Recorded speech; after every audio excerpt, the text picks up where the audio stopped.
Welcome to the Tango Banter. Welcome to September, the fall.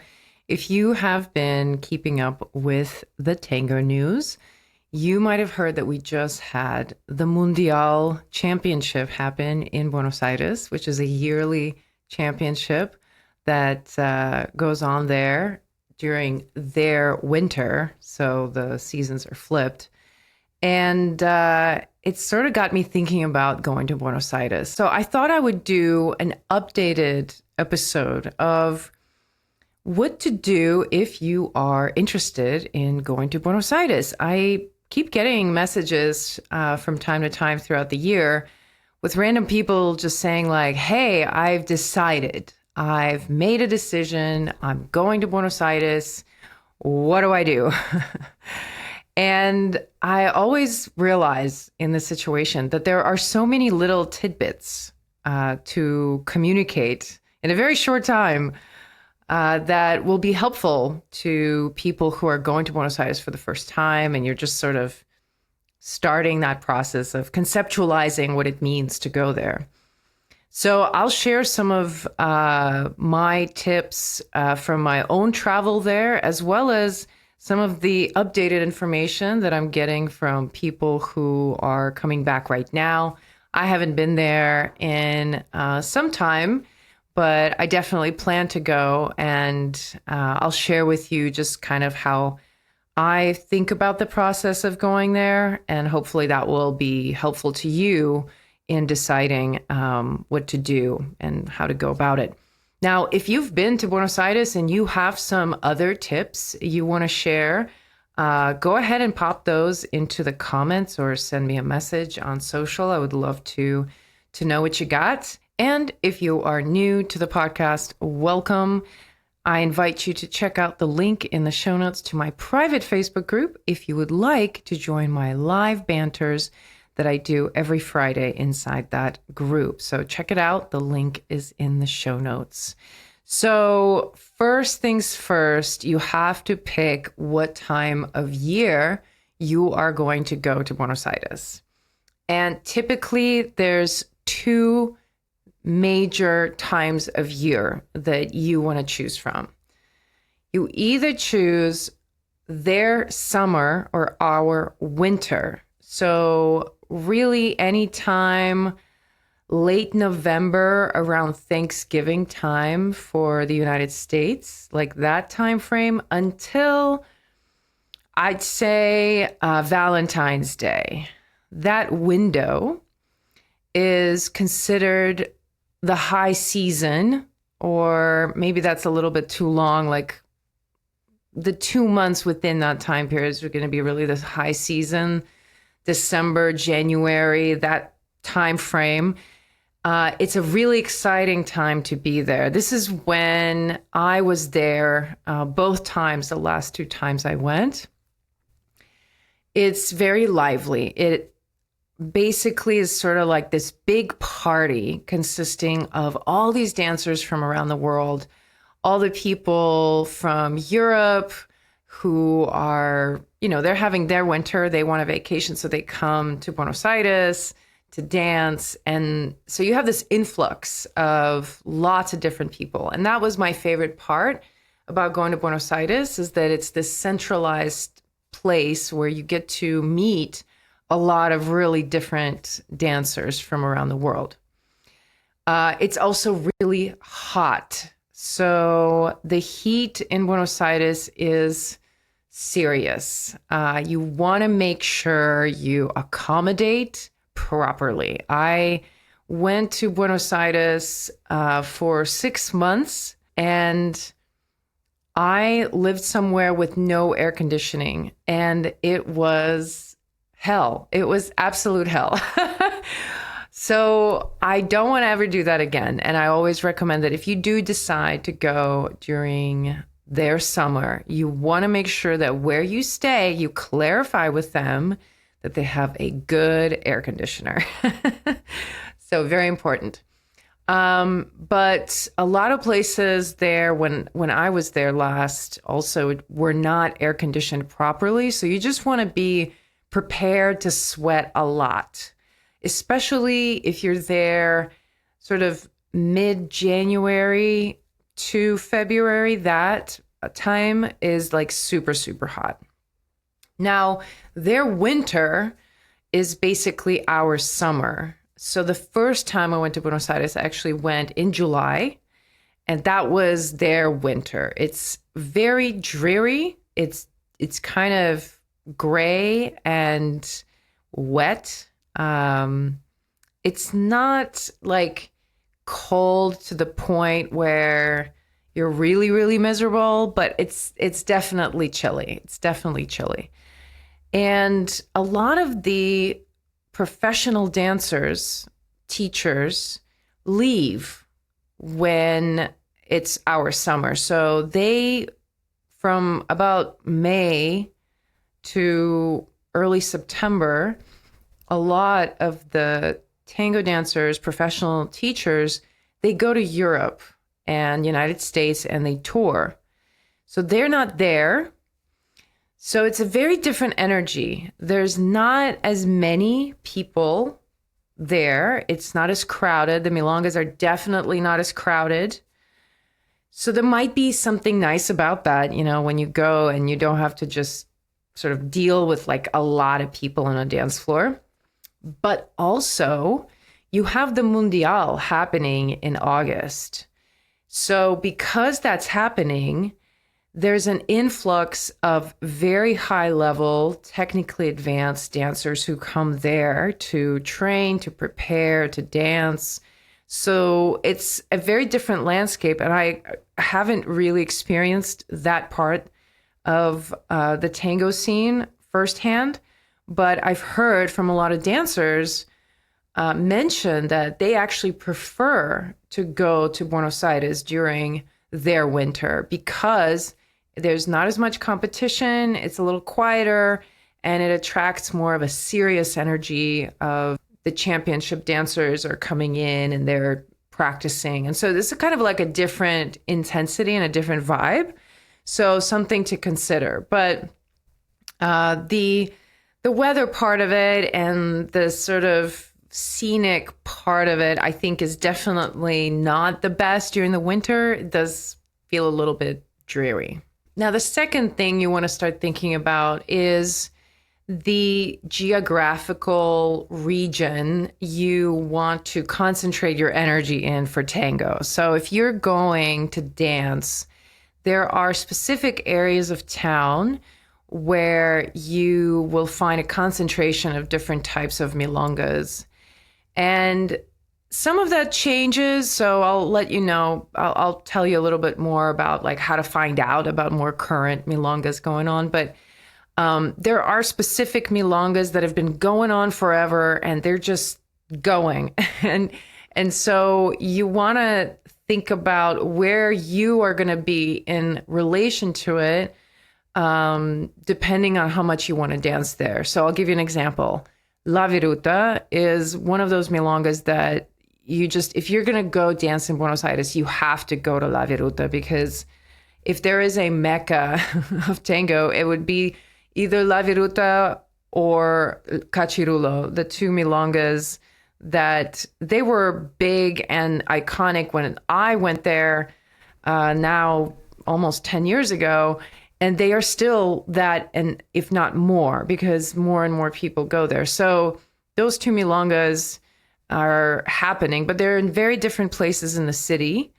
And La Viruta is a place that you might end up going multiple nights a week, because it seems to be that this is still the case. It's been the case since I went there.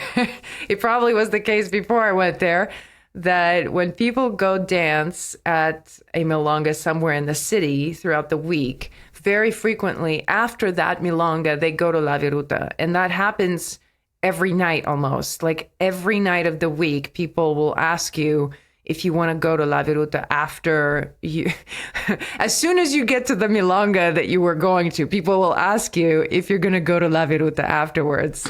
It's really funny how that works. So you want to consider your proximity to La Viruta if you think you might be going there a lot.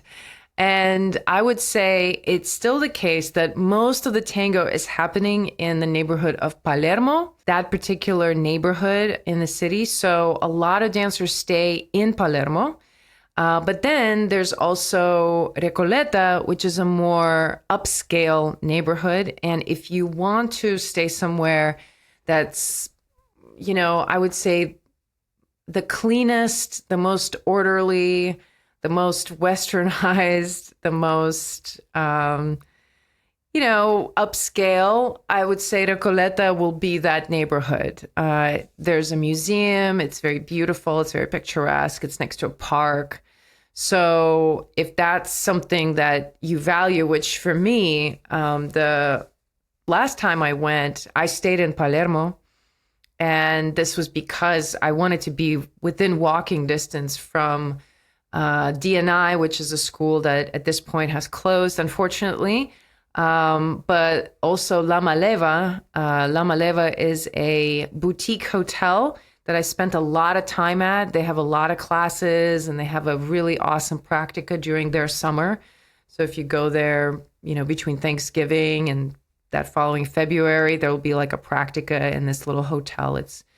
And you can stay there. It's really cool. So La Maleva. And I'll include these links if you're curious about the places that I mention. I'll just include the links in the show notes. So check those out. So I stayed within walking distance from DNI and La Maleva so that, it was easy. But I'm thinking that when I go next time, I actually might go ahead and stay at Recoleta because I did not have a really easy time staying in Palermo last time because of the noise and the heat and the discomfort. So I ended up not being able to rest very well. And it just sort of made my experience a lot more difficult. So I'm thinking if I go next time, I'll probably stay more in a place like Recoleta because of those luxuries that I now really value, like cleanliness and sleep. Then there's, of course, San Telmo, which is an iconic neighborhood. I don't know if I would recommend staying there because it's kind of a haul to get to tango, a lot of the tango from there. But if you don't mind that distance, it's a very picturesque and wonderful neighborhood to check out. And they have the tango in the streets on the weekend, and they have the market. And that part of the city is probably like one of the most touristy places. So it's got a lot of that energy of the tourists. It's not my particular thing because when I went there, I was like, okay, I just need to be able to access tango as easily as possible. So I would not recommend staying there if that's also your agenda. Ultimately, also, are you a person who wants to take taxis everywhere and Ubers? I guess they have Uber now as well. Or do you want to take public transit? So that's also kind of a big difference. More and more, I find that people go and they just take Uber.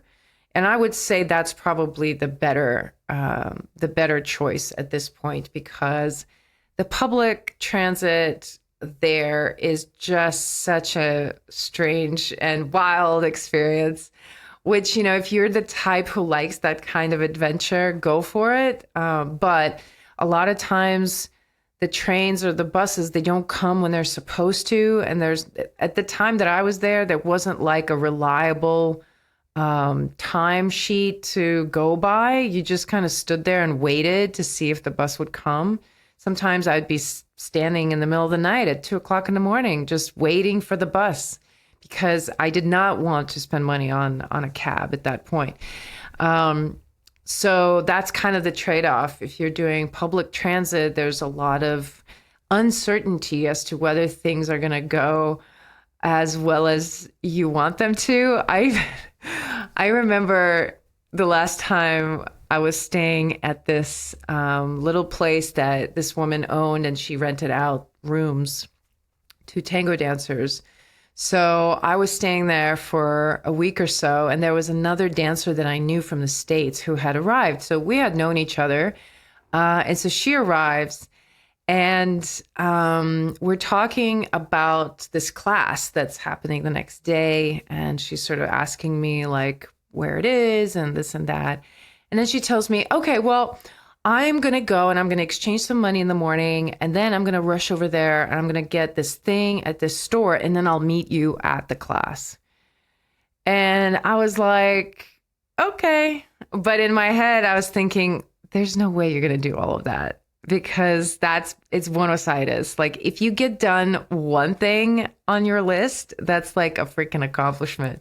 And sure enough, I see her in class later and she's late. And she shows up and she is just so frustrated. And she was like, I went there and the place was closed, and then I went over here and this thing was not right and it was supposed to be there, but then I took the wrong turn. It was like everything went wrong. And I was like, this is the experience of Buenos Aires. You just have to be prepared that that's just the way it is. It takes a lot of energy to get through the city, to get things done. If you have a big budget towards Uber, it makes life a lot easier. And the good news for us is that the exchange rate is definitely in our favor. So it's much cheaper for us to go there having dollars. And speaking of dollars, I hear, and that was the case when I was there last, but I think now it's even more important that you bring some really nice new $100 bills with you for exchanging, because that's really what people want. So if you can have, as you know, if you can have that, that will be advantageous. And in terms of exchanging money, when you get there, honestly, this is how it works. You get there, and typically within 24 hours, somebody is going to tell you about someone that can come to your place to exchange money. Like, you won't even have to go anywhere. It's very much word of mouth, and it's not that hard to find out.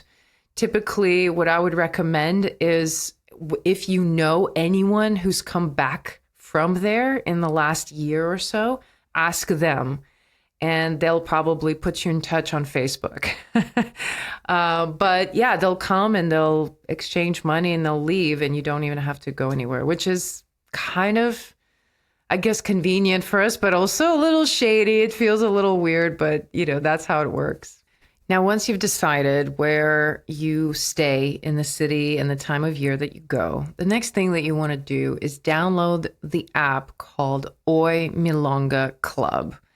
It's a really great app that will tell you about all of the milongas that are happening everywhere. And at the time that I started using this app, it was so basic and so difficult to navigate. They've really updated it, and it's now a fully fledged, useful app to have. So this app will be really helpful for you to figure out like where you need to be for the different milongas that you want to attend. Now, you'll realize that there are more milongas than you can handle, honestly. There's like 15 milongas a day, and at first it seems like you want to go to all of them. Some of it you just have to allow to happen and kind of go with the flow. I think one of the cool things about being in that energy of tango in Buenos Aires, where there's just so much of it, is that you kind of end up being pulled in different directions and opening yourself up to things that you didn't expect. And I definitely really appreciated like ending up at some tiny little corner bar that randomly had a performance of tango songs by these like old school milongueros from way back when, and they're all old and hunched over, and they were singing these songs. And I thought, my God, I was crying. I was like, this is like nothing I would ever see anywhere else in the world. Like, you can see good tango in lots of places. You don't have to go to Buenos Aires to experience the dance. I would say there's lots of great tango as a dance that exists around the world. But when it comes to feeling the emotional connection to the music and that raw anger and raw power of these lyrics and the pain and the passion that this whole culture has built around these songs, that's something that you cannot experience anywhere else. So some of that energy is going to be part of your experience. You'll just go and you'll end up in different places and experience things that you didn't anticipate. But some of it, it's good to kind of know where you're headed ahead of time. You can decide ahead of time which milongas you want to go to. And for that, you can talk to people who are coming back from Buenos Aires and asking them. But you could also stay in a Tango hotel. And when you stay at a Tango hotel, a lot of times you end up connecting with the people there and you go somewhere as a group. And that to me felt like the most fun, even though I didn't get to experience that. All of the times that I went, I always stayed by myself. And I don't know why. I think I am just the kind of person who likes a lot of time alone. And to me, it's a little bit overwhelming to think of staying in a Tango hotel where I'm like seeing all these people all the time. I'm like around them all the time. So if you're like me, perhaps it's not a good idea for you. But if you are the opposite, like my best friend, she cannot be alone. She wants to be around people all the time. So if you're that kind of person, you might consider staying at a hotel, Tango hotel. And there's different ones. The one that's been really consistently the most popular that I've heard over the years that people have stayed at, La Maleva, I mentioned earlier, and then also Casa del Sol, which they, I believe, now have a new location. That's really exciting. I haven't been there myself, but you should check them out if you're interested. Now, there's obviously a lot of other different little tango houses that are not as well known. It's a great business model for them. So there's lots of tango dancers who have started businesses around this. Like they've bought buildings in the city and converted the spaces inside for little rooms for tango dancers, and everything's sort of built around the lifestyle of dancing tango, which is kind of cool and different, right? Like where else are you going to go in the world and stay at a hotel where they understand why you're showing up at all hours of the night? So it's cool that you get to stay around this energy, and everything in the hotel is sort of like built around the fact that you're dancing. And then a lot of times they'll have clothes, they'll have shoes. So you get to be exposed to all of that all at once. Now, let's say that you don't necessarily want to go and stay at a hotel, but you actually might prefer traveling with the group all, like the whole trip all together. There are lots of people, teachers, who take people on group trips to Buenos Aires, and it's sort of a package deal where you get all of it included. So you get the classes. A lot of times they'll hire taxi dancers to dance with you. You'll have daily workshops. And so you don't have to think and choose anything. It's all kind of done for you. And that's like a really nice way to go if you just don't even want to kind of worry about that. Another thing you might consider is that the city is pretty noisy. It's pretty polluted. It's kind of a difficult place to endure in a lot of ways. I did find myself having a tough time with that the last time I was there. And it kind of wears on your health a little bit. So the next time I go, one of the things that I'll definitely make sure is to bring supplements with me, just to kind of give myself a little bit extra support, because getting sick is not like you're going to get sick in your stomach, but like picking up a cold or like that kind of stuff can happen just because you're worn out. You're not sleeping well. It's noisy.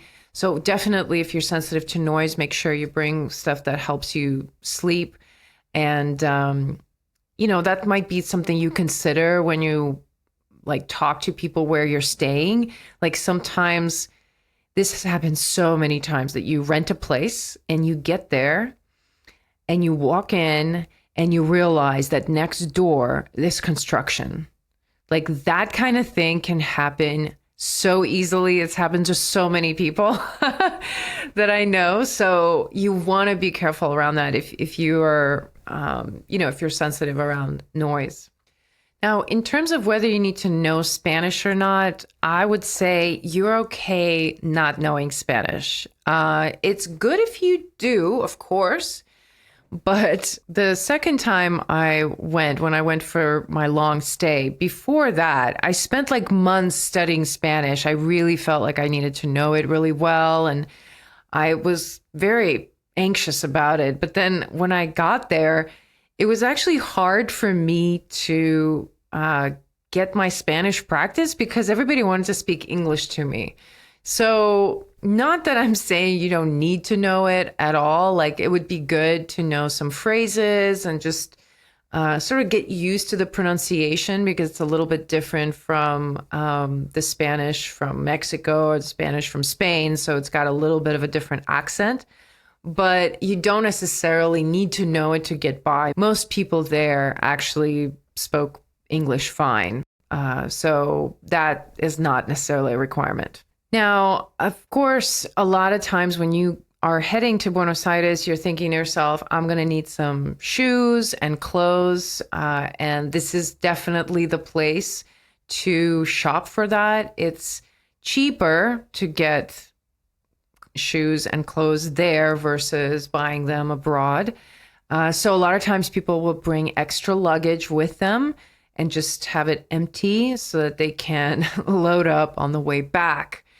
There are definitely more and more stores opening up. And for that, it would be great for you to check in with some of the dancers who are coming back from Buenos Aires right now, because there's always somebody new coming up. But like for dresses, still Roxana Vincelli is probably one of the biggest names, and she's still very much designing clothes. So, you'll find her clothes in the Casa del Sol, for example. That's where I first found her dresses, is at that hotel. And there's another one, Onel dresses, Onel Designs, also a really great brand. And both of them I'm linking in the show notes. I'll also link in the show notes some of my favorite shoes, the pair of shoes that I wear in a lot of my reels that are dual toned with the blue tip. A lot of people have been asking me what those are. Those are actually handmade. That's kind of another aspect of going to Buenos Aires that's really cool, is that if you want custom made shoes, you can actually get those made specifically for you in Buenos Aires. And there's different steps that you can go through in terms of like order them ahead of time and then pick them up when you go, or you can go there and they measure your foot and, take down everything, and then they send it to you when you're back home or something. Now, in terms of pricing for other things, I hear that now they have different pricing for milongas for visitors, for foreigners versus for locals. And that's just because it is such an unfair advantage for us with US dollars coming into a country that is very, very unstable economically. So, I would say that's very fair. And I don't think that it's a really big bother. I don't know what the difference is, but just don't be surprised to see that there might be, two different prices. But when it comes to also pricing for lessons, for private lessons, I hear that there are dancers, professional dancers there who are giving lessons for as little as $5 an hour, which is kind of crazy. And I would encourage and commend all of us for maybe paying at least double that, because that does seem to be really low. But that's the reality. It is that kind of a stark difference. So there are dancers that I hear who are making this decision of, I'm just going to go to Buenos Aires and study tango because it's so much cheaper. And I say to that, yes, it's cheaper once you're there. You do have to accommodate all the other costs that go along with going there, like your flight and everything. But also realize that just because somebody's a professional dancer in Buenos Aires doesn't mean they're a good teacher. And this is somewhat of a naive mistake, I think, that we make when we're new to something. And I remember feeling this way about yoga, that there was this feeling that yoga was more real and more authentic in India, that India is the birthplace of yoga, and therefore there's something more special about the yoga in India. And I think a similar thought process can go towards thinking about tango. And honestly, when I went to India, I realized that yoga in India is the same yoga as it is everywhere else. It's just as full of contradictions and problems as everywhere else. And the same thing with tango. Tango, when it comes to learning tango, it's not like the instruction you will get in Buenos Aires somehow will be more profound just because it is given by people from Buenos Aires.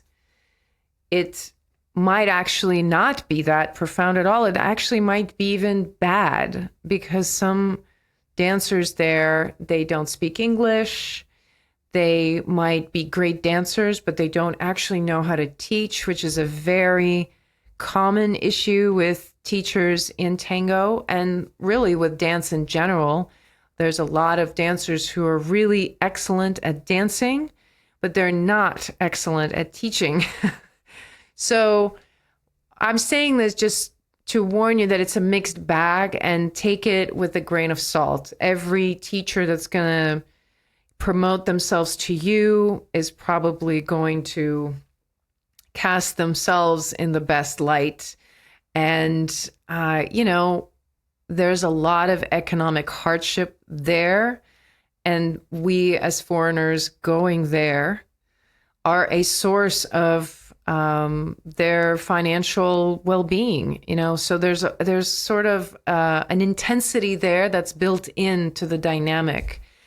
And which brings me to mention that I never was a target of like serious violence in Buenos Aires. I had some uncomfortable situations with men who made advances at me after I said no, like that happened a couple of times, but it wasn't, there was nothing that I would say alarmed me.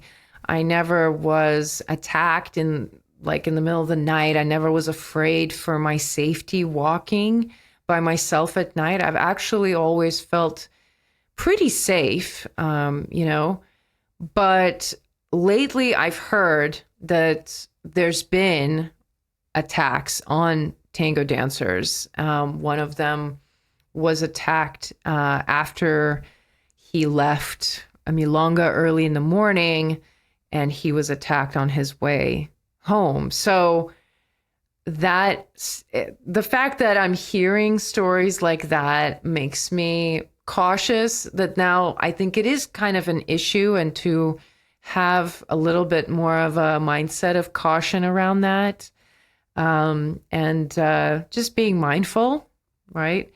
But also in terms of really making sure that you have a system for keeping your belongings on you, because man, are they crafty there at stealing people's phones.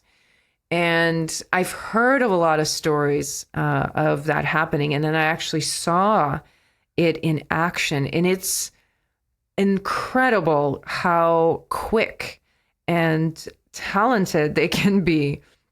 One time I was on the bus and I'm standing in front of this guy who's just about to exit the bus at the next stop. And as the bus stops and the doors open, right before getting off, he just reaches over and grabs this girl's phone that she's looking at and runs out of the bus. And the bus doors closed, and the girl just looked up. And by the time she realized what happened, they were already on their way. So when I saw that, I was like, oh my gosh, yeah, definitely make sure that you have something that sort of keeps your phone and your wallet, in your possession at all times. Last word about the milongas is also realize that some milongas are going to be more traditional than others. The milongas that you really need to make sure you visit if you're dancing in Buenos Aires, La Viruta is one, Cachirulo is the other milonga. Now, Cachirulo is a lot more traditional to the point where men and women are still seated apart for the most part. There's like special exception for groups of people who kind of sit in the back together. But for the most part, women and men are separate. And also women have to wear heels. So like you're not allowed to dance there if you're not wearing heels. So I don't know what I'm going to do. I'm probably not going to go to Cachirulo when I go to Buenos Aires because I also lead and I don't think they will allow women leading. So it's very, very traditional. La Viruta I don't think is as traditional. It's definitely a lot more chill energy. But you'll have sort of those kinds of contrasts when you go. So you'll have to figure out what vibe you really go with, and that's part of the fun. It's part of the fun to figure out where do you belong, where do you feel the best. For me, I remember the venue Vija Malcolm, which is still a very active venue. They host lots of milongas there. That venue was one of those places where I had some of my best dancing, some of my best memories. And, you kind of build relationships with those venues that are pretty special, when you look back and you just sort of can hear the music and you can feel that vibe of that place. It's very special. And that's kind of the thing that's very special about Buenos Aires dancing there specifically, is those places and that energy of the culture. Now, if you go just for dancing, I think you can spend a month or two, a week or two in Buenos Aires, and you will not be short for doing stuff with tango classes and performances and live music and shopping and hanging out with people. And there's a lot of parties that are a lot of times organized by the people at the hotel. If you get to stay there, it's like nonstop activity. There's also touristy things you can do in the city, which I did just a tiny, tiny bit. So I can't speak too much about it. But if you want to travel beyond Buenos Aires, it's a great opportunity to visit Patagonia and the surrounding region. A lot of people choose to go to Iguazu Falls, which I still have not been. During my second trip there, I did get to go to Patagonia and visit Bariloche and that area. And it was really, really worth it. And the rest of the time I was just in the city and I didn't do anything but dance. Okay. So yes, I was a little obsessed. And when I tell people like how little of the city I actually saw, they reprimand me for not taking advantage of being in that place. But, I don't regret it. I really, it was like singular focus towards tango, and that's what it needed to be. So my suggestion to you is you do you and make this trip exactly how you want it. Now, in terms of the cuisine that you will need to definitely partake of course, Argentinian meat and steaks and everything to do with that is, if you eat meat, definitely try it. But I would say my observation there that what trumps meat is ice cream. There's ice cream on every corner. So huge ice cream eaters, and those ice cream places are open until like 2 o'clock in the morning. And a lot of times I'll be coming back from a milonga and I see a whole family with like 3-year-old kids sitting out at, God knows what hour eating ice cream. It's really funny. But I definitely have a sweet tooth. So when you're there, you have to get some dulce de leche. And that's what I would recommend you bring home. If you want to send some to me, I won't say no. Alfajores, which is cookies made with dulce de leche, of course.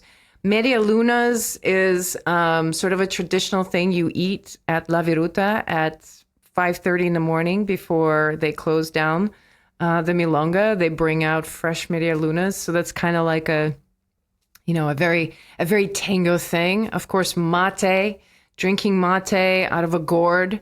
It seems to me that's like that's when you know you're the real deal. You're the real milonguero or milonguera when you have a thermos with a mate and a little gourd, which that's what my husband is doing these days. So those are my suggestions. Let me know which ones you need more elaboration on. Do you have any other questions that you would like me to answer? And if you decide to go, let me know when you go and tell me about it. All right. Until next time, ciao.